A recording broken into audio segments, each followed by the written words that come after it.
بسم اللہ الرحمن الرحیم۔ آج کی گفتگو میں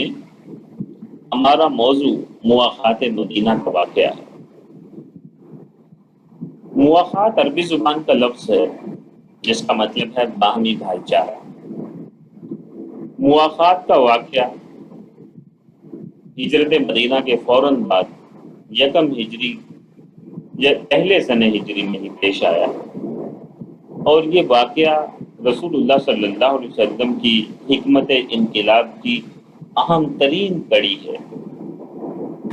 تفصیل اس کی آپ یوں سمجھ سکتے ہیں کہ مہاجرین چونکہ مکہ معظمہ سے خالی ہاتھ مدینہ آئے تھے اور چھپ چھپا کر اپنی مشکل سے جانیں بچا کر مدینہ پہنچے تھے، لہٰذا مدینہ کے جو انصاری مسلمان تھے انہوں نے مہاجر مسلمانوں کا بہت ساتھ دیا، لیکن یہ ساتھ دینا یہ انفرادی طور پر تو تھا، باقاعدہ کسی نظام کے تحت نہیں تھا۔ لہٰذا مہاجرین کی آباد کاری اور ان کی ریکوری کے لیے ایک مستقل نظام کی ضرورت تھی۔ اس لیے رسول اللہ صلی اللہ علیہ وسلم نے تمام مسلمانوں کو، انصار اور مہاجرین کو حضرت انس بن مالک کے مکان پر جمع فرمایا اور ان کے درمیان رشتہ اخوت قائم کرنے کی خاطر ان کو جمع فرما کر آپ نے انصار کی طرف مخاطب ہو کر فرمایا، اے انصار، یہ مہاجر تمہارے بھائی ہیں۔ پھر آپ یوں کرتے کہ ایک مہاجر اور ایک انصاری صحابی کو بلاتے اور فرماتے کہ تم آپس میں بھائی بھائی ہو۔ تو اس کا نتیجہ یہ نکلا کہ مہاجرین نے اور انصار نے رسول اللہ کے قائم کیے ہوئے اس رشتے کی وہ لاج رکھی اور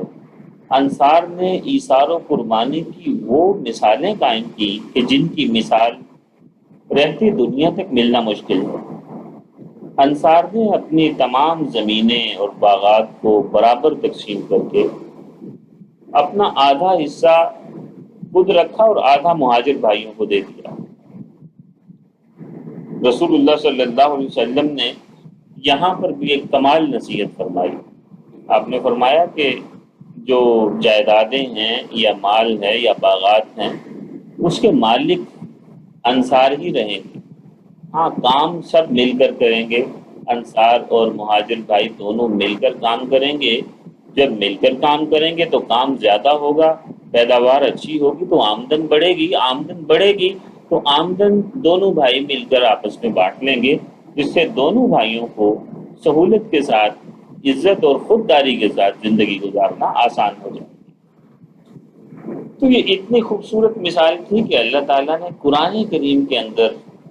اس کا ذکر فرمایا الذین آمنوا وہاجروا وجاہدوا باموالہم وانفسہم فی سبیل اللہ والذین آووا ونصروا اولئک بعضهم اولیاء بعض،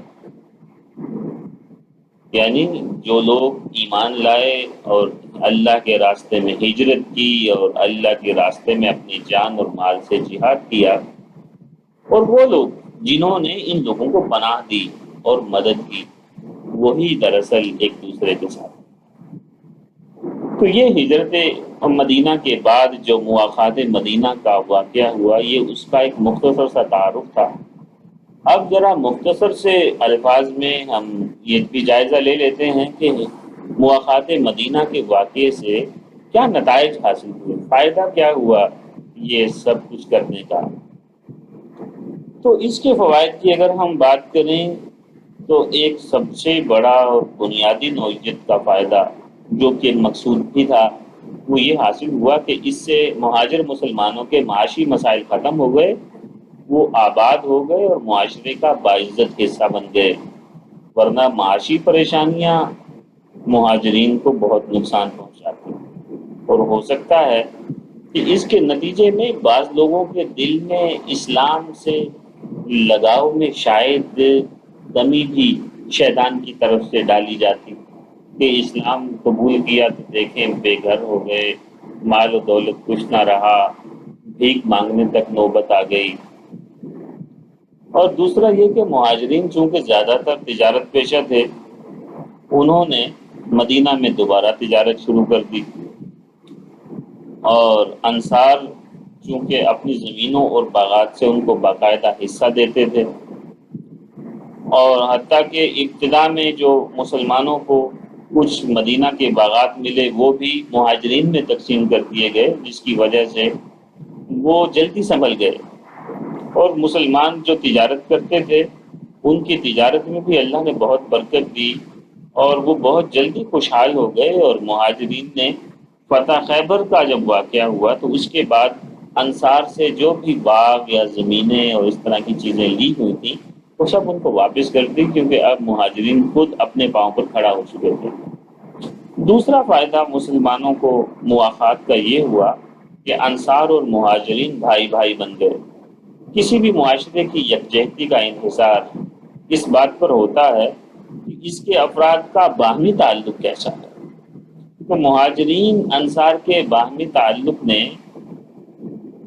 جب رسول اللہ صلی اللہ علیہ وسلم کی طرف سے ان کو بھائی بھائی بنا دیا گیا تو یہ تعلق بہت مضبوط ہو کر سامنے آیا، جس سے معاشرہ یکجہتی اور مستحکم حاصل کر پایا، مستحکم ہو گیا، استحکام آ گیا معاشرے میں، اور لوگوں میں امن و محبت کی فضا قائم ہوئی۔ اسی طرح منافقین نے انصار اور مہاجر مسلمانوں کے درمیان لڑائیاں کروانے کی اور پھوٹ ڈالنے کی بہت کوشش کی، جو کہ اسی مواخات کی وجہ سے ناکام ہو گئی۔ اس سے پہلے انصار کے اندر بھی بعض رنجشیں تھیں زمانہ جاہلیت کی، بالخصوص قبیلہ اوس اور قبیلہ خزرج کے مابین، تو یہ مدتوں ایک دوسرے کے خلاف برسر پیکار رہے تھے۔ تو مواخات کی بدولت وہ جو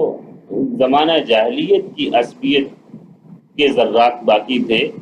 وہ بھی کافی حد تک ماند پڑ گئے۔ اللہ تعالیٰ نے اپنے اس احسان کا جو اللہ تعالیٰ نے مسلمانوں کو آپس میں بھائی بھائی بنا کر کیا، اب ان الفاظ میں ذکر فرماتا ہے کہ بسم اللہ الرحمن الرحیم وَاذْكُرُوا نِعْمَةَ اللَّهِ عَلَيْكُمْ إِذْ كُنْتُمْ أَعْدَاءً فَأَلَّفَ بَيْنَ قُلُوبِكُمْ وَأَصْبَحْتُمْ بِنِعْمَتِهِ إِخْوَانًا،